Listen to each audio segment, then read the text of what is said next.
Hi, team. Welcome to the Escape Podcast for Star Wars The Old Republic. Coming up, we talk about the new dailies on IOCath.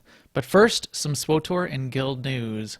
Our broadcast aspect today is EPC 193, who, in addition to bringing you this episode via Escape Pod, like they do every week, he will also have some math homework. So, EPC 193.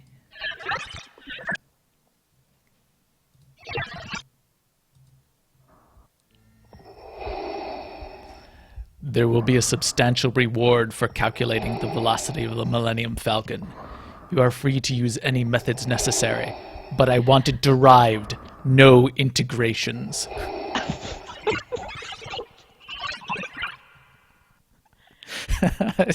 That is a joke I wrote today. With me, as always, is Seema. Hi, Seema. How's it going?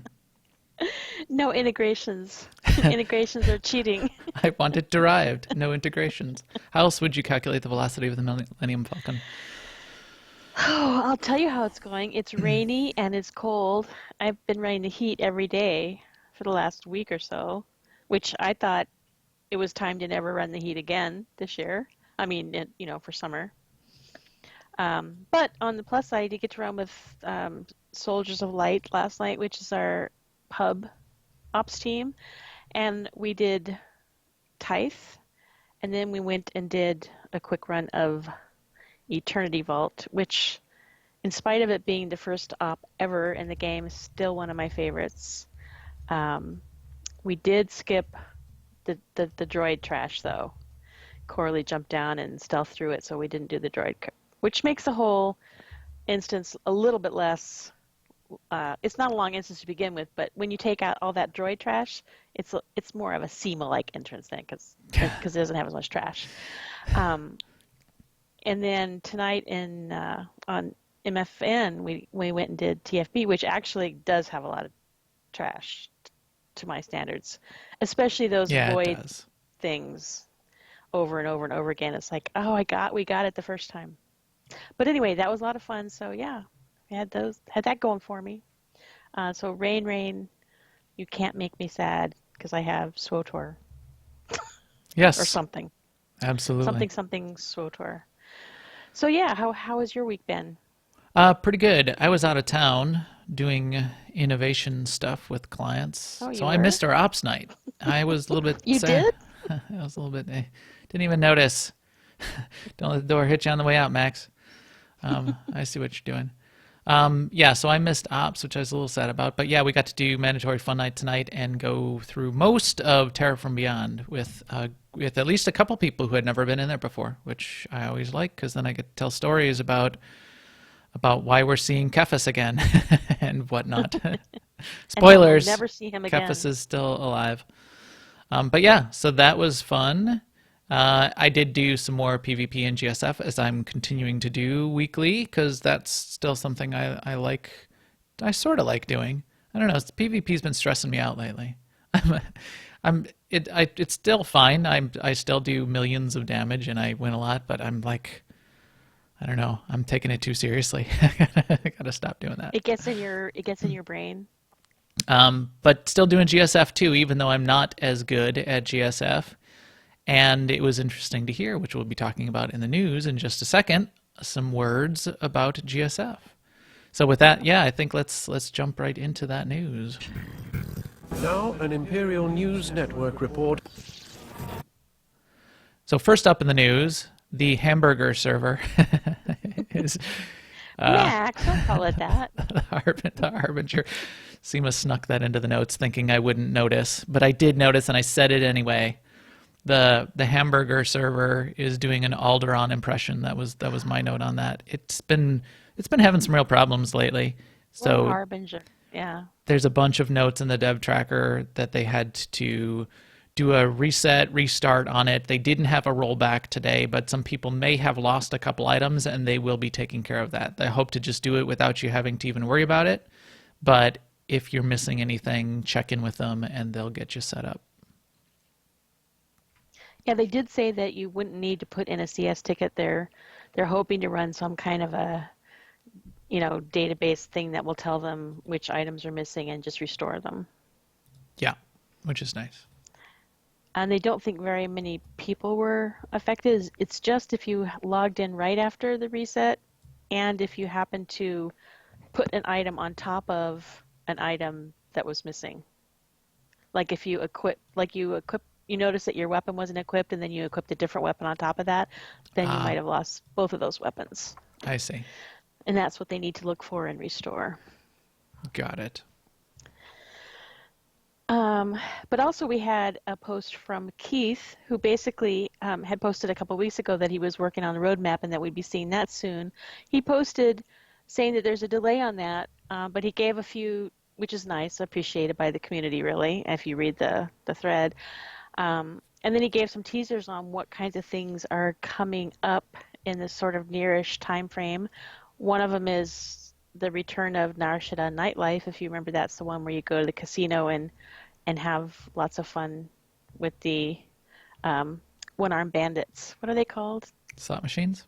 Slot machines. Yeah, that thing. Remember the word slot machine? One-armed bandits. They're not really one-armed bandits in SWTOR because they have like no arms at all. But and then this is kind of intriguing: faster speeder piloting, and it says to 120 and 130. So what are we at? 110 right now? Is that the fast base? Does that mean they're adding 2 more tiers, 120 and 130? So. That's what it sounds like. I'm kind of interested in that, and I'm kind of wondering what it's going to take to get to that. I'm hoping that every speeder will be able to do every level of piloting. But anyway. It said character perk, right? I think he said it would be a character perk. Oh, they're adding so a couple just buy character it. perks. And so we'll also then have to see, is it going to be like 50 million credits to unlock on one character? I 130 missed that being speeder a piloting? character perk. That's a little bit less interesting. I was hoping maybe we would earn it somehow, but this one I'm really interested in. Companions to gain influence through crew missions. I think I might love this, right? Because I like it when Yes. you do a passive gain like that. And I don't like giving gifts. And when I log into play, especially like on my crafters, and I think, oh, you know what? I wish I had already maxed out this character that's going to craft, but I don't want to go and do it right now. And so I never do it on some characters that I really wish I had. But if I were just sending them on crew missions, and even if it was a small amount, if it was something, and it would be working towards the the number, I think I would like that. I certainly would like that too. I agree. That one did stand out to me. I have a whole bunch of, like here on my mercenary, which is my main, I don't have a level 50 companion. I just never bothered to give enough gifts. And I have a bunch of gifts, but I also just don't like clicking on the things and collecting the right ones and trying to figure them out and all that. So yeah, I like. So here's one of the characters. One of the companions is Major Pierce. Major Pierce gains influence when you go out in PvP. So he's like one of my highest companions because he's got that kind of way to go and get influence on him without having to deal with right. gifts. So That's doing right, it with that's crew right. missions too, that sounds really good to me. Yep. Yeah. Yes, please. And let's see. Oh, so here's one. Tier 1 gear available from fleet vendors for command tokens. This is something they've already mentioned, right? Just hasn't happened yet? Or? Yeah. So they said that they were going to do this. The thing that I liked to see as they discussed this was they specified full set bonus. So you will be buying set pieces, not just full 230 gear without set bonuses. So, and he specified that it would be about 800 credits to get a full 230 set. Or a full tier 1, whatever they're calling tier 1 set. 800 tokens, 800 command tokens. Sorry, did I say credits? Yeah. Tokens, currency, the command tokens. So is command this tokens, a shift then yes. away from crafting as being your way of getting the first layer of ops ready gear? You can instead do this? Probably for the 230. So for some reason, players have always discounted the idea of crafting as a Except for crafters. except for crafters, as a mechanism to fill in gear slots, to get your starting ops level 70 endgame gear. it is a really valid way and a useful way to go and do that. So yes, it will. You will no one will ever bother to craft the tier 1 stuff again. I still craft.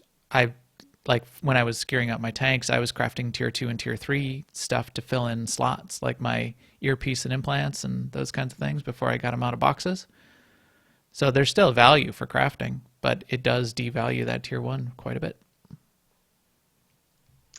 Yeah, I wonder if this tier 1 probably won't include ear implants and yeah, it'll probably just be the gear. So it might. In fact, I expected that it would. I've expected that it would fill in every slot and it would be a full set. But okay. maybe it's only the 7 armor pieces, but not I a guess weapon. whenever they bring in the notion of set bonuses, then I think they only mean gear, which I think is just a connection that I make that might not be a real connection. Yeah, so I guess we'll have to see. Yeah. My expectation is full all the slots. Take Gotcha. everything that's on the tier 1 vendor now and make it available for commanded tokens.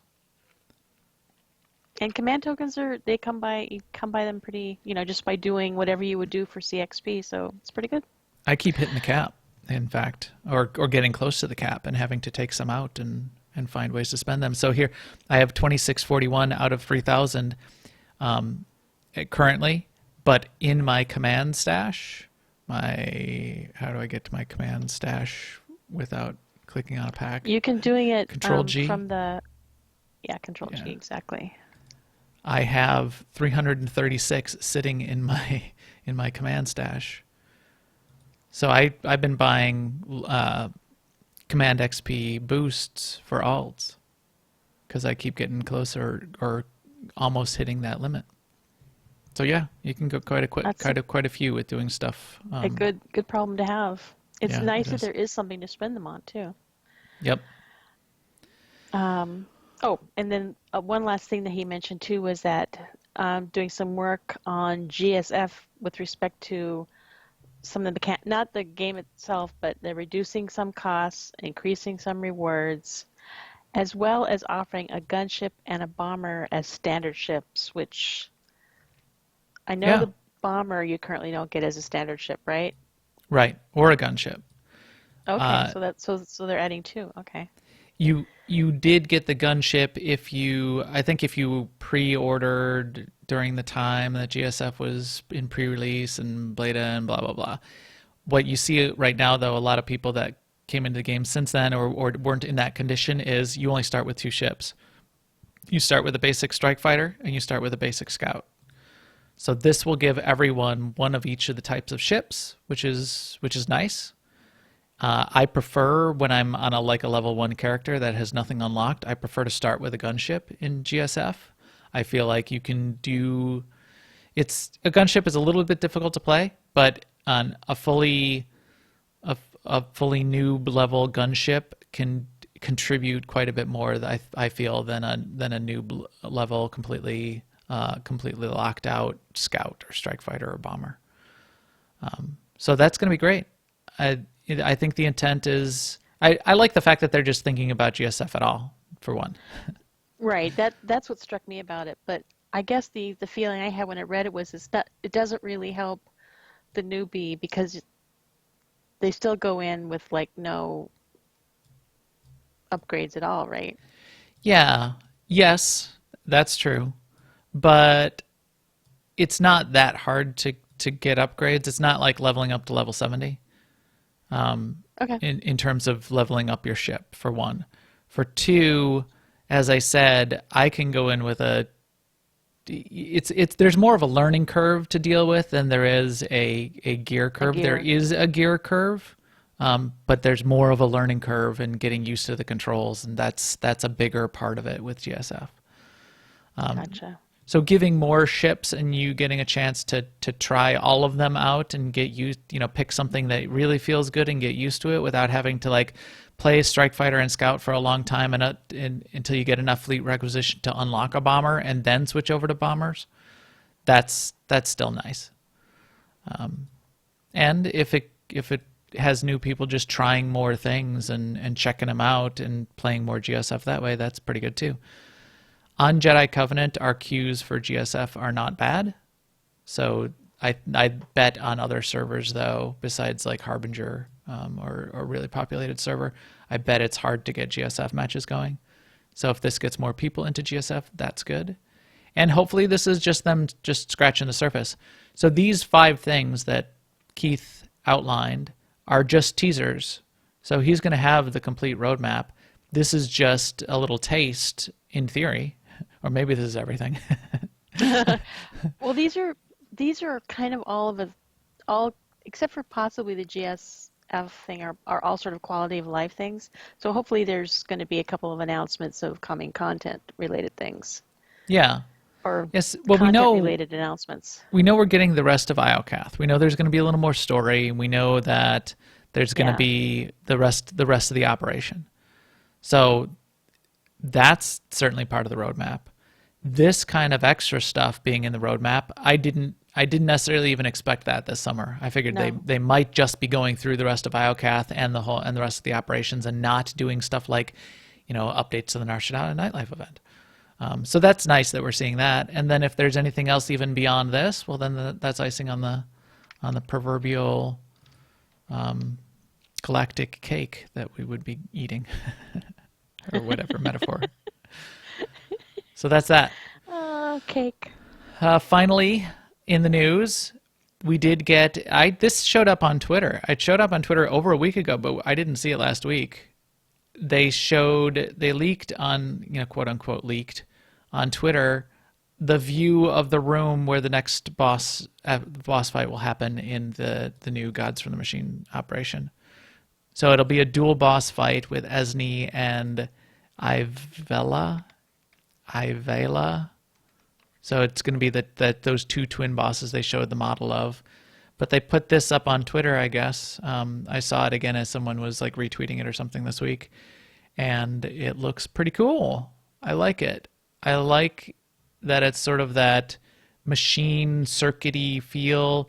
Reminds me a little bit of Terra from Beyond, which we were in tonight, which is one of my favorite operations in the game because of the unique visual effect and sort of theme that's different than almost any other MMO. So I like that. I was thinking about it when I was looking at TFB earlier, that Kath and the way the art is in the operation, it could equal or even be a new favorite environment for me for operations over TFB. Yeah, I do like it too. I like how it has that circuit board look, but it also, the way that the designs are put together, has kind of a Baroque feeling, so it's kind of a mix of like frilly and antique-y and techy and circuity. Yeah, and then those 2 droid models that we saw of the twin sister droids, they look pretty cool. This should be a pretty stylish next fight, so we'll have that to look forward to. Yeah. In Guild and Community News, someone told me that the Bad Feeling podcast did finish up their butt screenshot contest.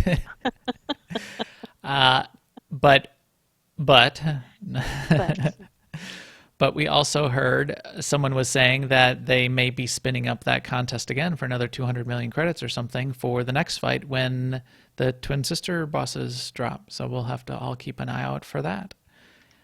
And I know a bunch of the other influencers, Passionately Casual and the Usual Podcast, Kid Lee and Sam for SWTOR Central, and a bunch of them this week had extra giveaways and things to do with the Twitch Prime promotions. If you have not looked into Twitch Prime and you are an Amazon Prime customer, you should look into that. There is the opportunity there to connect your account to Twitch Prime, get yourself a code, put that code into the game in Star Wars, and as a result, if you do not yet have Knights of the Fallen Empire, Knights of the Eternal Throne, you will get those unlocked. And even if you do, you'll get a walker mount and a token for a level 70 character. Not level 75. 65 character. 65 token, which is worth it. So yeah, and And I have done it and Max has not. So I heard about Twitch Prime, Amazon Prime Twitch thing several weeks ago, but I was resistant to it because, like Amazon Prime is part of my real life and not my gaming persona. So I was kind of, do I really want these two to mix? And so I just am here to say that when I did do the connecting that you have to do, it still keeps them separate. Like it's not like my Twitch ID all of a sudden, pops up as my real name or anything like that. So it still seems pretty separate. It's not like my Twitch ID shows up in my Amazon purchases or anything like that. Yeah, So or your real life name is showing up next to your Twitch handle. So right, when you curse at Eric right. Musco in the SWTOR streams, he won't be able to track you down. He's got my email address anyway. Not that he knows about it. So you are, is this the mount that you're riding in? Is that the Walker Yeah, mount that yeah. This we is got it. out of the Twitch Prime? Yep. Stylin'. It's got the little satellite dish, like the little Yes. RV satellite dish. Oh, and the little headlight. Who did I hear And it talking wants, about that? Yeah. yeah, the little Ooh, headlight. it's not, yeah, it's a nice little lighting effect on the headlight. Wow, it's blinding me. Why are you blinding me? Yeah, so fun Yeah, little I like Walker it. mount. I like it. So I'm I not. will get I myself one of those. I'm not a big fan of giant speeders and mounts in general, but this it's kind of cool, and it's not super giant like doesn't have that like boat feel of Yeah, the well, like the Desla and Tersa Elite and those. right, right, cool. So I will pick that up this week. If you have not, you have until the 15th to do this. Put the code in, get yourself connected, and take advantage of this Twitch Prime promotion. Um, What else we got? Also, in guild news, let's see, MFN is going to be on the imp side next week. Conquest this week is called Deathmark. Notable repeatable things are group finder flashpoints and ops, weekly uprisings and flashpoint missions. In fact, the weekly uprising missions thing is in there twice. So Tatooine, which is the imp side for us, pub side is Nar Shaddaa. I don't know. It says times 2, but it's in there twice, so I don't know if we'll get times 4 for weekly uprisings. Someone will have to tell me that. Because I'm down, I'm going to do 10 uprisings is what I was saying there. Also war zones and GSF, and then heroic missions on Nar Shaddaa. Those are the repeatable things, and then all the normal stuff for one times. Next week though Excellent. is going to be a craftapalooza week. Yes, our Conquest Master, one of our officers who keeps track of that kind of thing. He's been reminding everyone this week, if you want to collect up your materials, we'll have all of those repeatable crafting things dropping next week, able to rack up a whole bunch of Conquest points on a bunch of characters. And we'll see, for us, we usually get on the board those weeks because everybody is putting a bunch of points up to get their personal conquest target on a bunch of characters. You do get those And crafting materials, those nice crafting materials for hitting your personal target. So yep, that's nice. and I've been thinking that I might do this week some crafting of the little pre modules that you have to make in every crafting Yeah, the components or discipline. whatever. The Yeah, components, yeah, at least for biochem and um, um, the one where you make crystals, artifice, because I know I'll probably go for it on those two. And because I mean, that is time consuming, even though it only takes 5 minutes to make one or 3 minutes or whatever it is. It's just you need to make so many of them. right, Do that this week because those don't count. You don't have to create them during the conquest week. You just need them like a mat. right, exactly. And you don't get conquest points for crafting those. You Right, get conquest points for exactly. crafting the things that those are used Right. to craft. Yeah. Like don't make any war supplies in advance. Just Right, just the components. Yeah. exactly. All right, that sounds good. Uh, Also, as always, if you are not in our guild, Alea Yacht Est, you can certainly join, and I will tell you how to do that right now. Our guild is a big one of those kinds of big multi-game guilds with hundreds of people across many games, but we are certainly in Star Wars: The Old Republic and have been for years now since launch. We were one of those guilds that we got into. We got set up during beta and then pre-populated when the game launched. I was just thinking about that today.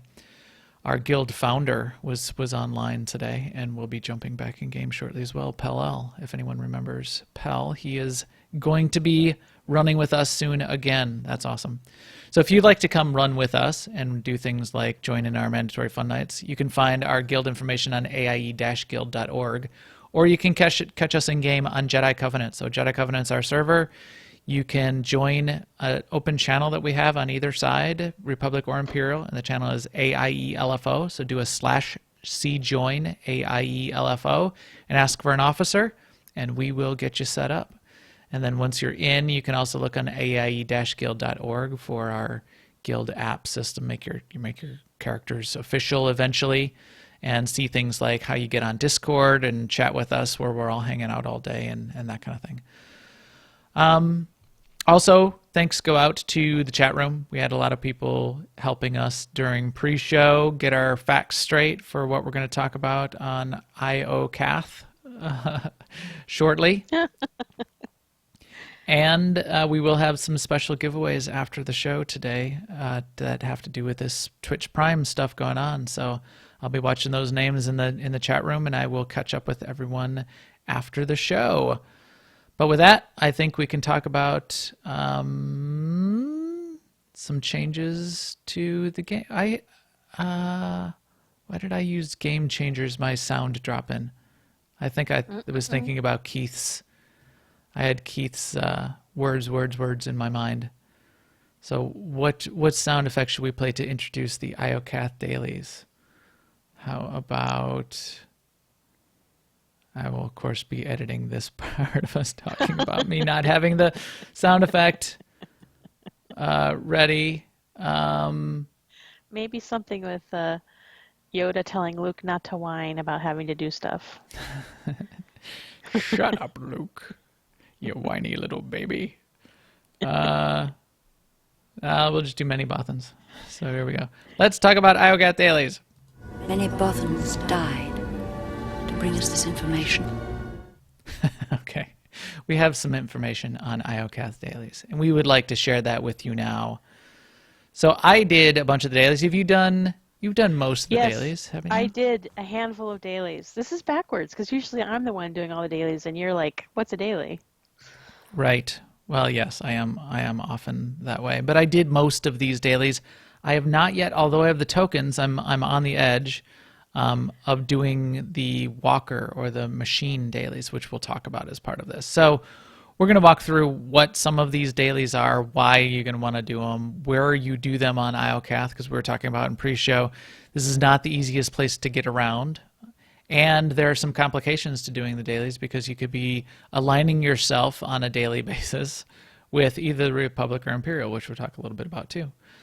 But it is a good place to do dailies for credits and other rewards like Command XP.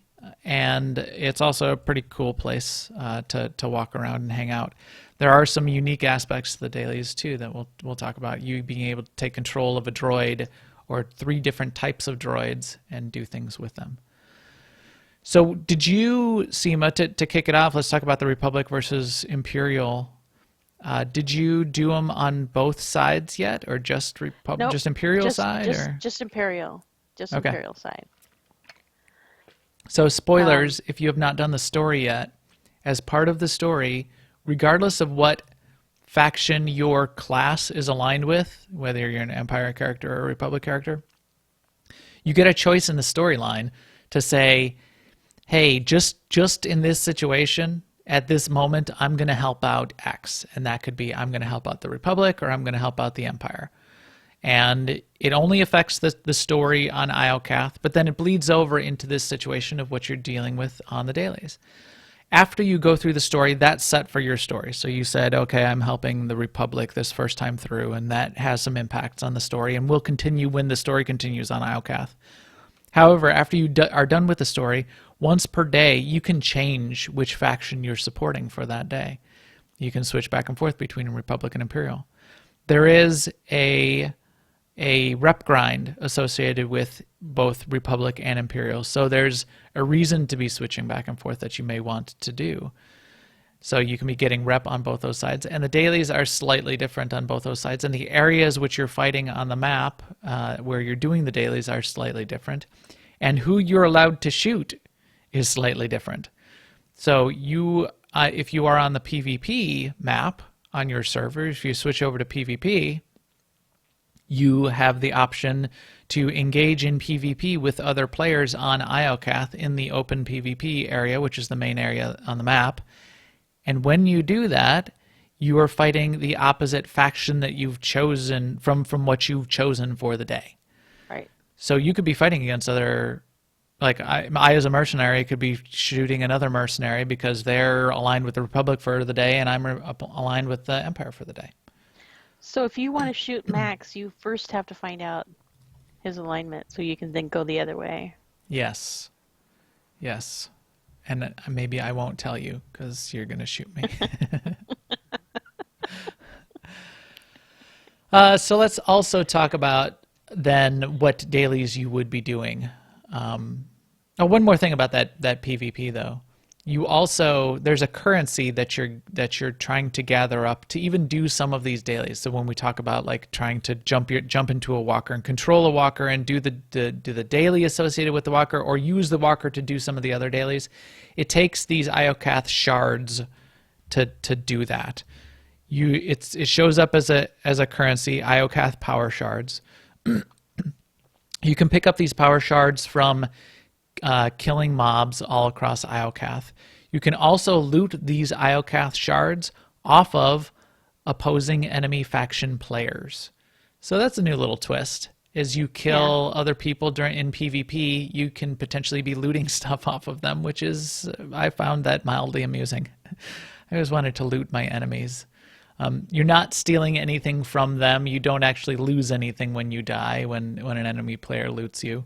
But you do have the option to be looting these power shards off of them, which you want to be collecting because it's a currency for doing some side things. The droids and the bots are only one thing, and maybe when we get to the end, we'll talk about a couple of the other things you can purchase with those shards, which are sort of temporary boost type items. I've played other games where you could loot players after you kill them, or even where you could pickpocket stuff from them, but it never really engendered like good feelings. No. People didn't. They reacted poorly. To put it mildly. Yeah, that reminds me of my Ultima Online days. So when Ultima Online, when it first, I think they changed it later, but at the launch of Ultima Online, if you died, your corpse landed there, and once PK, player killer people started up, they were able to loot stuff out of your corpse after they killed you. And then they would stand over your corpse and they would type, ha ha. I remember this. Times have changed. Now they would just teabag you. No more typing, ha ha. It's funny. This funny story. So Lake Superior server, Ultima Online. There's a shout out for anyone back in the old days. I was an MMO player from the time that Ultima Online launched. So I'm playing. It was about maybe 6 months after it, a year after it. Guy I worked with, I convinced him to finally go play. So he played. We played a little bit. He came back to I saw him at work like the next day or 2 days later, and he said, I sort of liked the game, but I tamed this bear, right? And he was with me, and he could fight with me. But then this dude comes along, and he goes, corp poor, and starts shooting me, and I die, and the bear's just standing there. It's not doing anything. What the hell? And then the guy walks up to me and says, ha ha. I hate this game. So, yeah. What did the guy say? Corpor?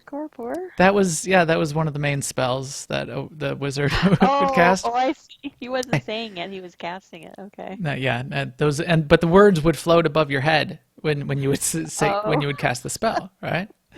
Okay. So yeah. So there's my little. You can see, I wasn't. I never played Ultima Online. So whenever I kill anyone now, I always say ha ha, because because apparently that was enough to make someone rage quit one of the first MMOs back in the day. So have you been looted yet? Did you I like it? I have not been looted in Star Wars, so and I have not PvP. Maybe we should switch over to the PvP map and walk around there while we're talking over the course of the show and see if someone shoots us.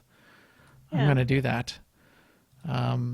A map to PvP. So that's the thing on all of the servers now. Remember that there is no PvP flag. There is a PvP map. So go and hit M, go to the map, click to the PvP zone, or you can click the PvP the PvP tag on your mini map. But what it does is it switches you into that PvP map. So let's talk about the areas of the map on IOCath, because it is a little bit confusing. You do start in the center of the whole world, which is the spire. You start in the middle of the spire. One side of the spire is the Republic side, and the other side of the spire is the Imperial side. So as you walk out of the spire, and in the middle of the spire that's the quick travel point, and that's where the console is to say whether you're switching between Republic or Imperial for the day. So there's that. Then the next thing you'll see is a little tram that leads to either the Republic base or the Imperial base, depending on which side you're coming out of the spire. So you can go to the Republic base or the Imperial base. Once you're on that side, that then leads to the center area, which is called the IOCath Expanse. The Expanse is where most of the dailies are at. That's where the PvP can happen. That's where you're doing most of the dailies. Not all of them, but most of them. There are two other areas that you can be aware of. South of the Expanse is what's called the Weapons Factory. The Weapons Factory leads to where the operation is at. Gods from the machines, gods of the machines, machines from the gods, whatever that is. That's also got a couple dailies that happen inside there. It's called Weapons Factory. And above the spire, so right as you step out of the spire where the initial quick travel point is, there's one other tram stop that takes you to the upper tower, spire tower, and there's a couple dailies up there. So those are sort of the 5 areas you can think about. There's the spire tower, there's the Republican Imperial bases, there's the Expanse, and then there's the factory ops area. So when they start saying, the different things about you need to go, defending the tower, that daily will be in the tower area. But most of the dailies are in sort of the PvP area, the Expanse area. If you're on a PvP map, that's where you can do the PvP. Also, something to know about the bases and the two sides. That's once you get out into the Republic base or the Imperial base, you take that tram to that first base area. That's where the console is to pick up the dailies. So it's the console. You'll see it on the map. It's got the triangle on the map. It's where the war supplies vendors are. There's a couple vendors up there. If you look on the map, you can walk up to it and you can click on it there, and you can see what dailies are available to you. There's 5 dailies available per day. If you have some in your quest logs, like here, I haven't been here today, but there's only 2 available for me. That means I must have the other 3 that are available today in my quest log. So this is where you pick up the dailies. But there's I have to make a more than comment 5. about this terminal, though. Yeah. Why is the triangle little teeny tiny triangle and it's so far up in the air? It is. It's way high up there, isn't it? I don't know. And it's the size of a penny. Wherever the origin of this device is, it's like way up there. I'm gonna try to climb. Can I climb up there and reach it? Oh, look! I'm getting. I'm almost there. I'm gonna reach the. Yeah, I don't know, but that's where it is. It's pretty big on the map. So you can find it when you look on the map. Yeah. I just checked. It just made me giggle when I saw it. It's just so tiny. This area right by where the terminal is also where some of these other droids are that you can use shards to get things from those droids. We'll talk about that at the end. Also, if you look on the map, if you get any of the dailies that are requiring you to use a turret or an assault walker or a mouse droid, the terminal which you use to turn in the shards to control that droid is available on the map, and you can just hit M and you can see them right there. It says monitor control terminal, mouse droid control terminal, assault walker control terminal. And and we'll get to those in a minute.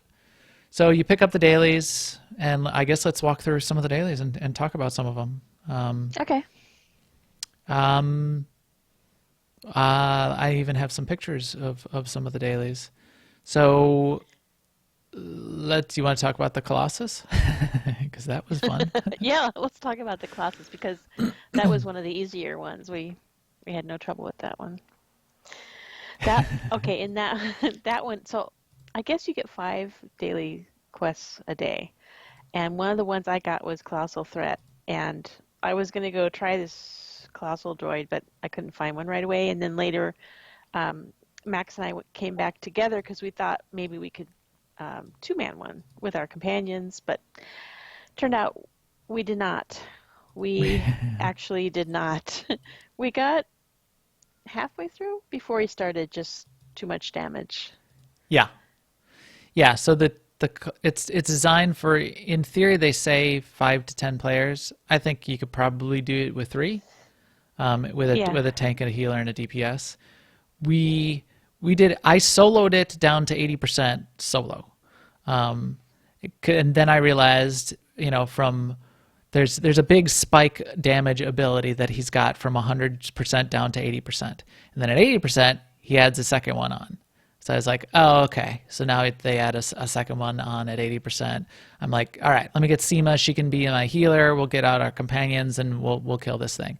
So from 80%, we were doing fine. Then down to 50%, he adds a third big spike on. So me as a mercenary trying to tank this thing through 3 spikes, and then the rockets he's dropping on the ground got a little bit too much. So we stopped at about 50 or 45%. So I think with it, unless there's like some other giant spike damages or some weird things happening down below 50%, I bet you can do it with 3 people. And you just need more targets. It's just like it was hitting you every time, and it was just more damage. Yeah, and I think a tank could potentially soak the damage. So here's us standing right in front of the Colossus droid. And this was about 10 seconds later when it got a little too close. We said, all right, I guess we're trying this. And he started shooting us. And yes, he does look familiar. Yeah. Yeah, he does. And why does he look familiar to you, Seema? Why are you saying because that was the model when we were on the closed PTS. Yes, so if you were on the closed PTS, you may have seen that before. Yeah. But non-PTS people. Before Tyth got his current form, yeah. Anyway, that's one of the dailies you can get, the Colossus droid. I did it with a pickup group of 5 people, 5 or 6, and it wasn't much trouble, although a couple people did die by the end. No, that's okay. We were able to finish it without too much trouble. Was that with a tank and a healer, or just 5 mercenaries? Okay. It was a tank and a healer. There's a couple places where they spawn. There's one on the Republic half of the Expanse map. So they're down in the Expanse map. They're sort of like in the southeast and one in the southwest. It's only in one of those places typically, so you might have to like search around on the map to try to find it. It's not the easiest to get to. It's sort of you gotta be winding your way down through the map a little bit. But as you wind your way down, you'll run into it. It sort of paces back and forth in a small area. It's not like roaming the whole map. So once you figure out where they are, or you look it up somewhere, you'll be able to find them. So that's a fun one. Then there's a series of the dailies that you can get that are just killing things. One for kill 50 of any kind of droids, another one that's kill 25 scour droids. I think there's another one for killing 25 caretaker droids or something like that, or 40 caretaker droids or something like that.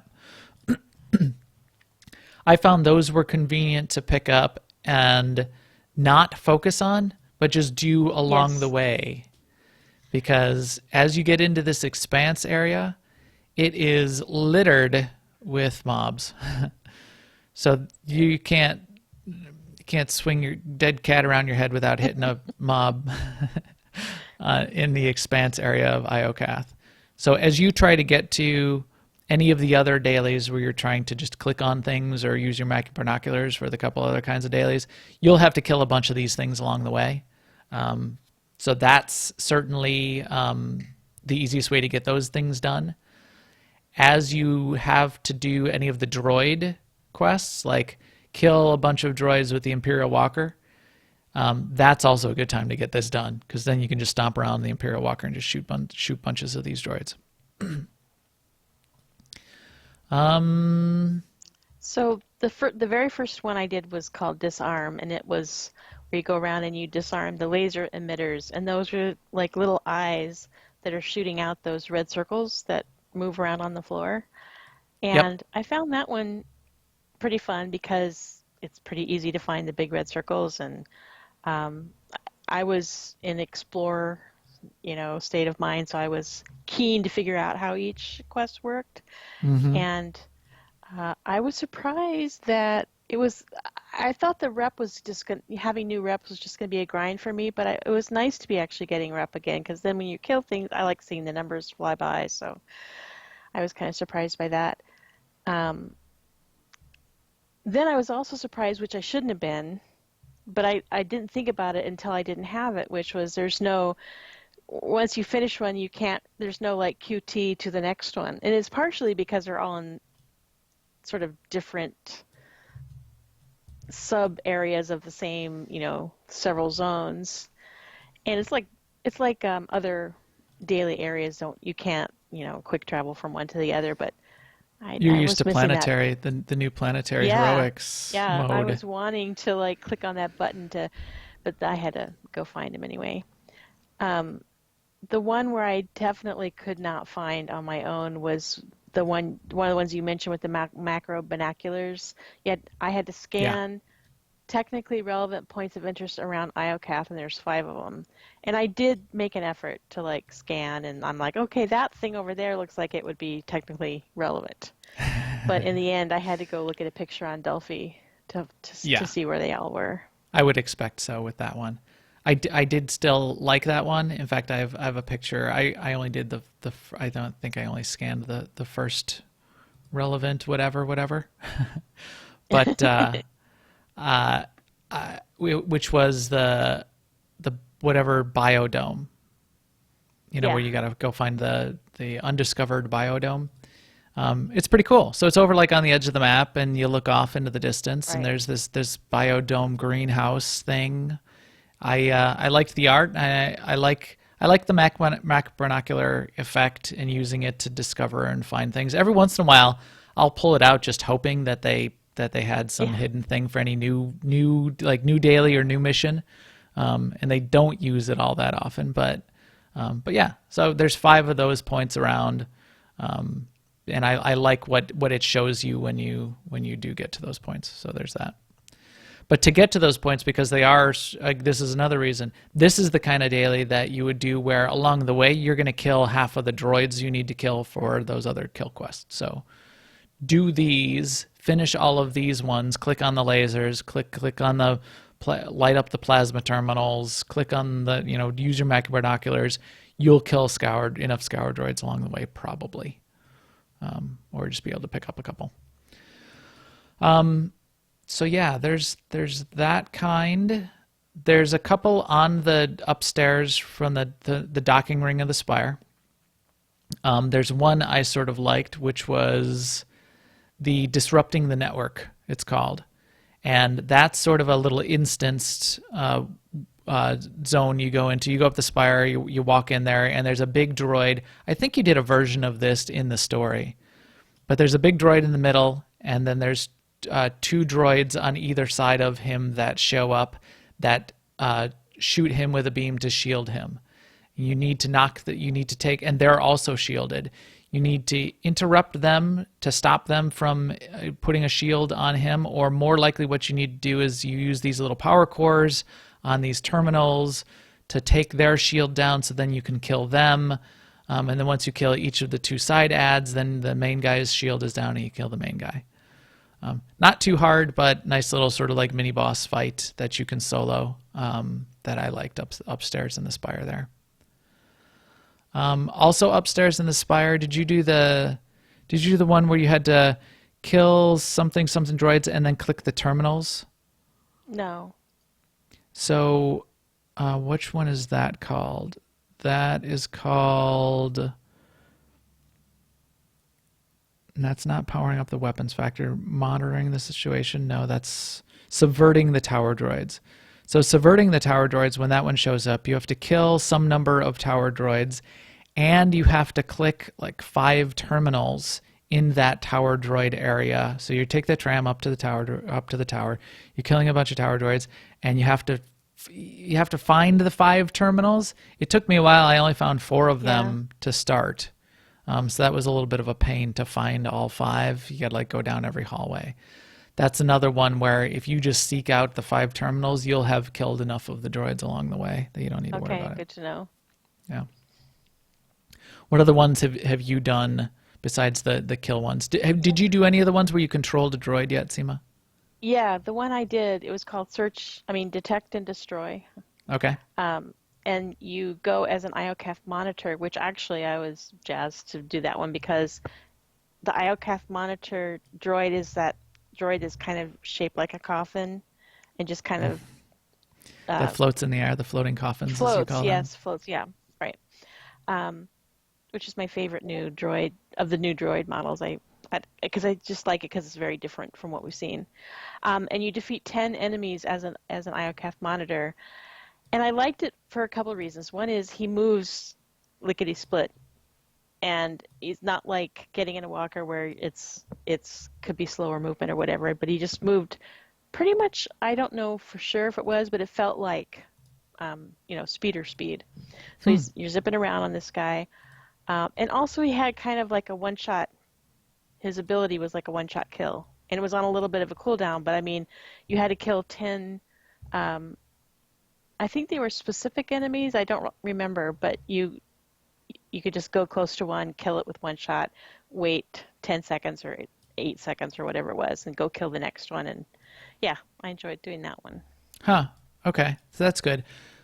One of the things that I've always said is if you're going to make me control a droid like that, then make it powerful. Don't make it so annoying that I wish I wasn't controlling the droid.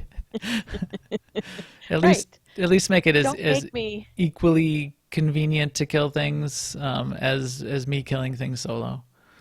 Don't make me think, I wonder if I could just do this, on my own 2 feet. Right. I noticed I did play when I was killing the Colossus with a couple other players. The group before us that did it, we ended up switching maps and having to find out their Colossus, but there was another group that was doing it when we walked up, and they had one of their players in an Imperial Walker shooting the Colossus. So I think that is something to think about too. It's a little difficult to move those Imperial Walkers around different parts of the map.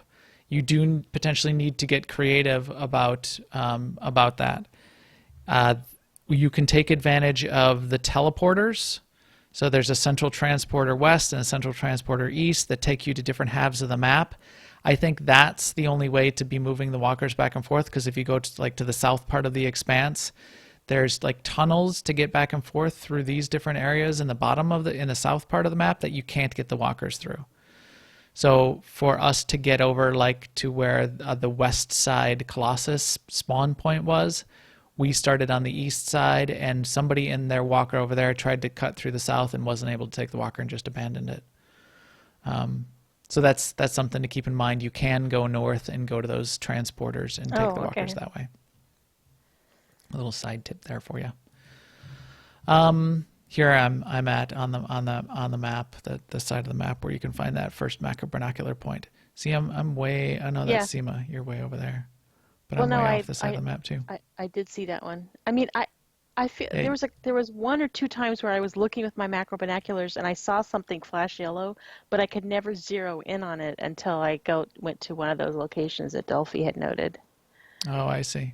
Oh yeah, here I see another one. This was one of them. Yeah, that was one of them. I saw it from the other side or from farther away, or there was a building in the way or something. I just got 205 from the exact same point. That's right. That's the powering the trams, the transporter travels, power source. Yeah, transportation. Interesting. The turret area. Okay, looking looking forward to the turret daily. Yeah, chat room says, and I have not done yet that one yet either, but so there's 4 things that you can sort of drive or ride, but as a stationary turret, I guess you're not driving that around very much, but you could do a thing with the turret. Mouse droid, the floating coffins, walker, and turret. Those are all pretty interesting.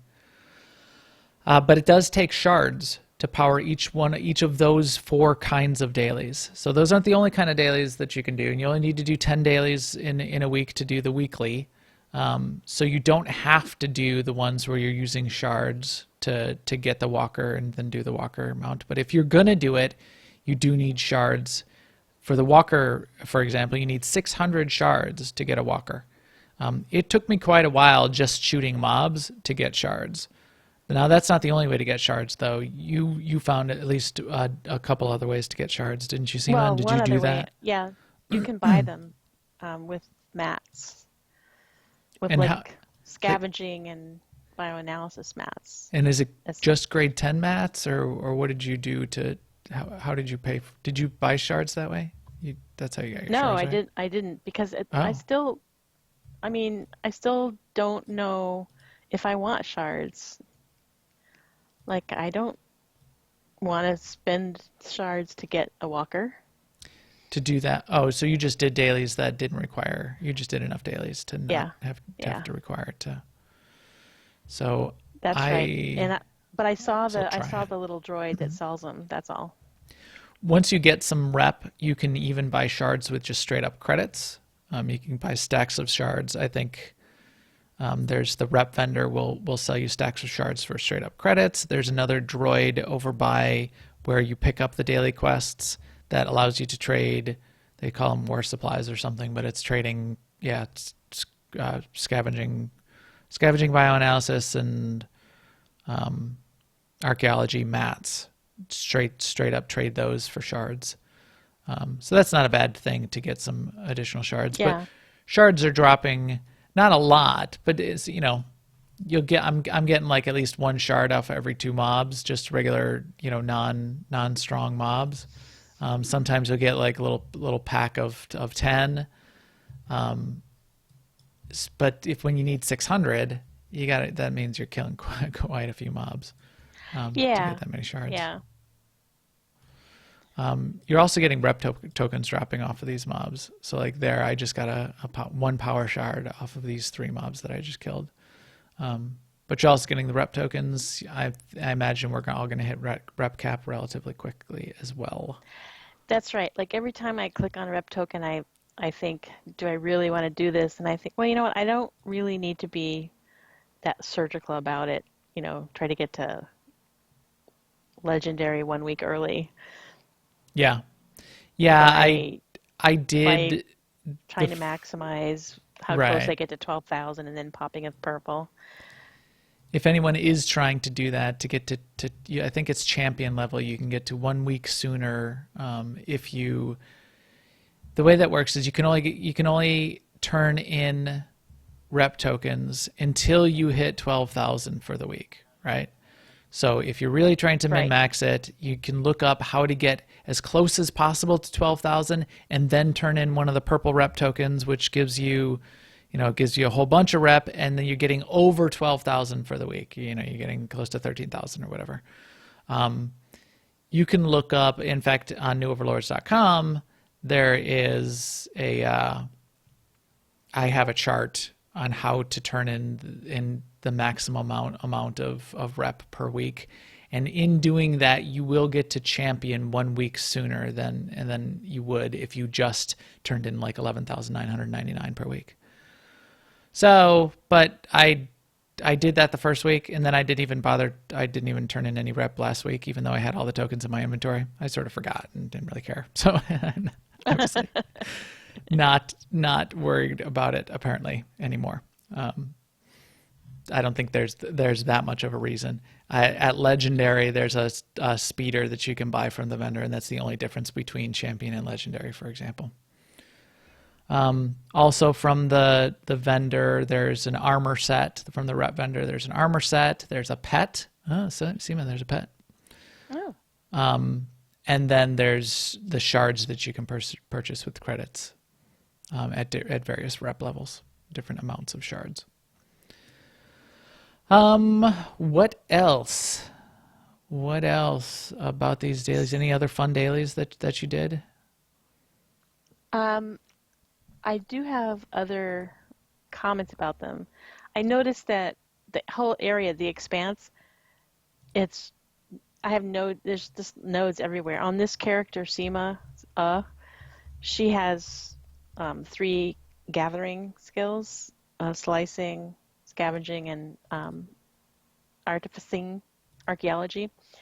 So there's just nodes everywhere. So I kind of hate that because it takes me forever to do anything because I keep, just swerving just a little bit to get this node over here, and then it's like another node just 5 more feet away, and before you know it, I'm like 180 degrees away from where I was going. Yeah.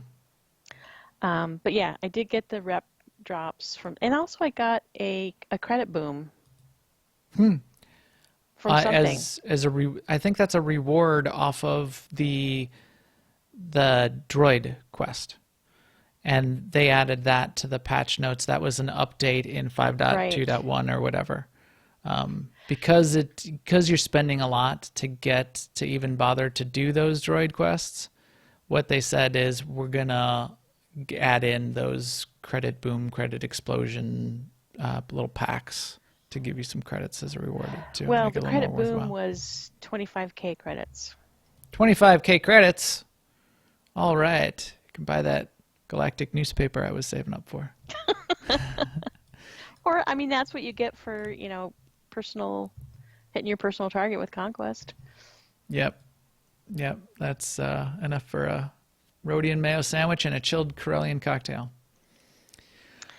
There's a GTN here in the Imperial Iocath base. Oh, that's right. The There tram is. station is actually called Imperial Forward Base, but yeah, and I assume there's one on the pub side too.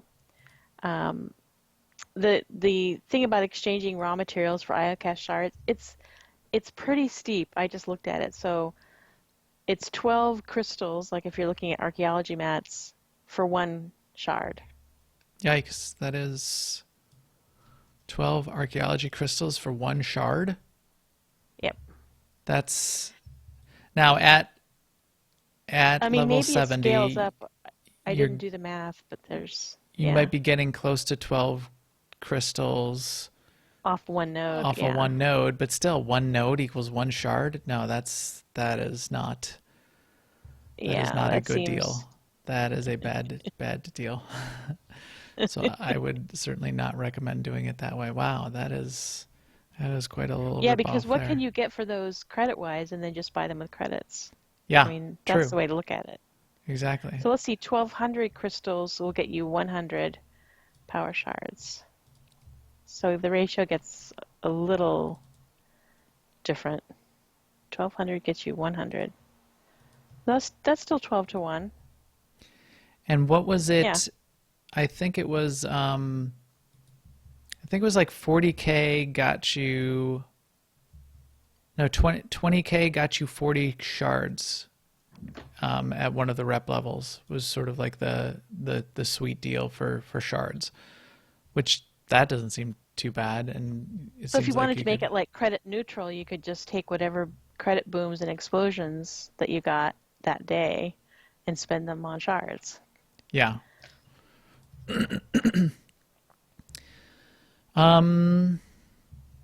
Anything else? Any other of those dailies that you've done so far that really seems sort of cool? I liked that the GTM was there, but there's also a cargo hold and a guild vault and an item modification station. Yeah, there was an item modification station there, wasn't there? And there's also something called a power shard repair station. I have no idea what that is, but I'll probably find out eventually. All in all, I like the area. I think it's kind of like it has some qualities to it that share with Black Hole, which I really like the Black Hole daily area. I still like it. Plus, it has a variety of you don't do the same quests every day. Yes. I mean, there's some overlap, I'm sure, but having a bigger pool of quests that appear each day different ones popping is up. good. Yeah, I that don't is like pretty good. that there doesn't seem to be any clear pathways that you can go and to get from point A to somewhere in the neighborhood of point B without aggroing a bunch of mobs. But maybe that's just my um, unfamiliarity. But like if you think of black hole, you can go through that whole thing without aggroing a mob, but you can veer off if you want to go kill them or whatever. Um, Right. There is, yeah, as I was whatever comment I made earlier about not able to swing a dead yeah, cat around your head. Like here, I right. just while we've been talking, I was just trying to wander around and maybe find the colossal droid. In fact, oh geez, am I gonna die here? Better not die. Um, You're almost and dying. yeah, my pet already died. There, I died. Great. Aggroed too many mobs because there's no way to be driving around anywhere without aggroing mobs, and then some of the mobs will yank you off your mount. So there you go. Yeah, that's the thing that got me is I kept getting pulled off my mount. Yeah. And I remember that Oricon was very similar when it first started, but as you got Oh, familiar, true. you could go farther like without aggroing, or you knew how to like play with range and everything so that you could drive by most things. Even if you aggroed them, they wouldn't pull you off because you weren't close enough. Yeah. That kind of thing. Yep. But so I think that's about it. So that's the IOCath dailies. Quite there's some good Command XP to be had as well coming out of these. That's one of the main reasons that we're doing them, I would say. I'm not all that interested in the 25K credits or or whatever, I'm but kind of interested in the rep just because it's there and it's numbers and it's incrementing. I just expect the rep's going to be done pretty quick, so it Yeah, I won't think be so too. a draw Yeah. for too long. But for people that do want to do dailies for both the Command XP and the credits, this is a way to do it.